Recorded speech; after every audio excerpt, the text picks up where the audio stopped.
Hello trainers, Joe Carswell here with another training tip. This video is about scaled lumber you can make for yourself using your program for lectures or student skills exercises. Let's get right into it. When we were making our framing content, setting up for our lecture videos, we had this problem to solve. How do you squeeze a large building in with all of the concepts of framing and make it work within camera? What you're looking at here and here, this is an entire house that's built out of miniature scaled lumber. This is a 16-foot wall from end to end. The only way to really accomplish that was to use this scaled lumber to put it together, and we made this lumber ourselves.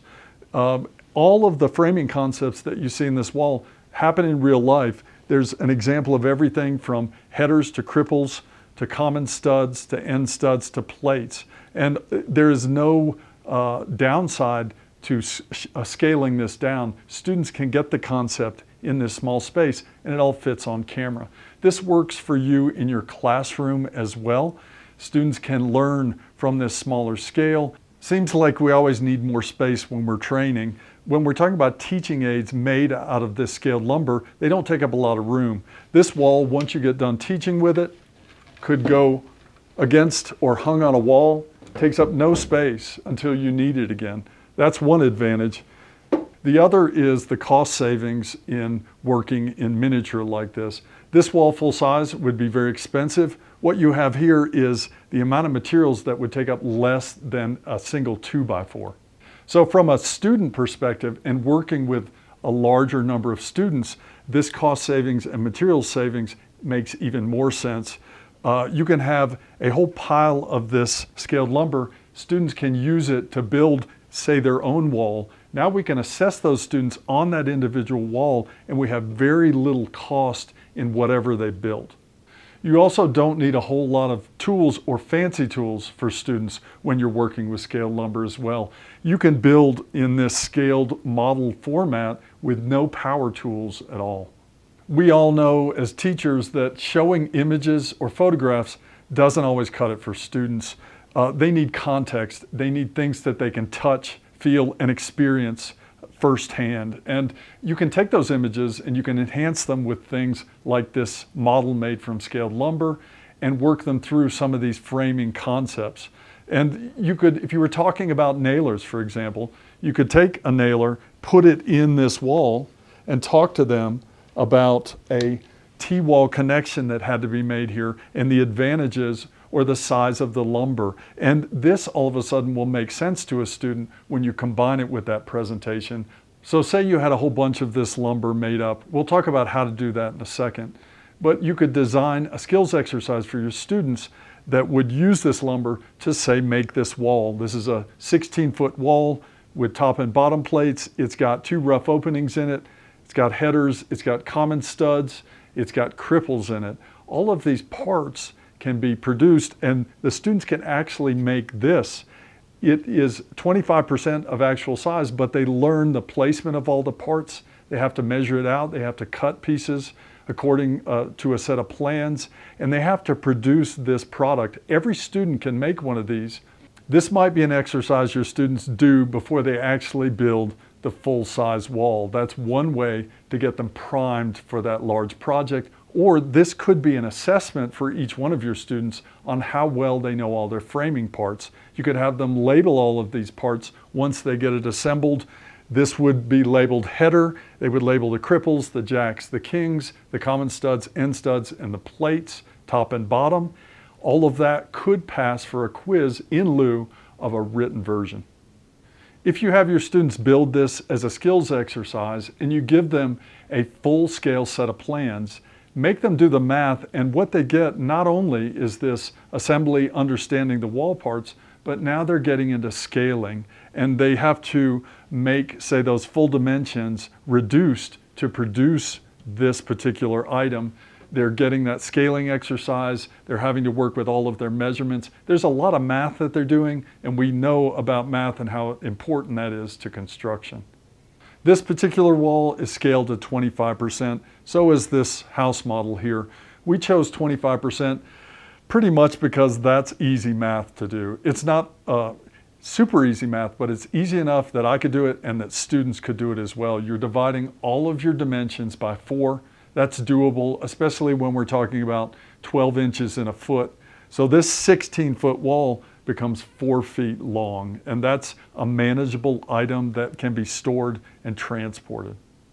That 25% scale works into our scaled lumber pretty well. And right here I have a 2x6 board that's scaled down. This is a 2x4 board that's scaled down. They're both ripped to 3/8 of an inch thick. This is beefy enough that you can use it, you can fasten it together, you can even drive small brad nails or finish nails into it without it splitting or falling apart. It makes a fairly sturdy model when you put it all together well. That 25% scale works really well when you're trying to create this lumber. You're looking at a 2x6 here that's 3/8 by 1.5 inches.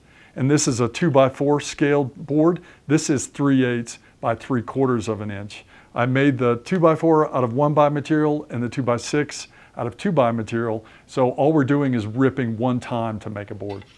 We can add sheet goods to our model and reinforce a lot of these concepts that come after framing, like sheathing, staggering our seams, drywall, nailer, placement. All of that makes a lot more sense when we have panels that we can add to this model. And we can do that, we can scale our sheet goods just like we do our scaled lumber. A 4 foot by 8 foot by 1/2 inch panel would be 1/8 inch thick, and it would be 12 inches by 24 scaled down to that 25%.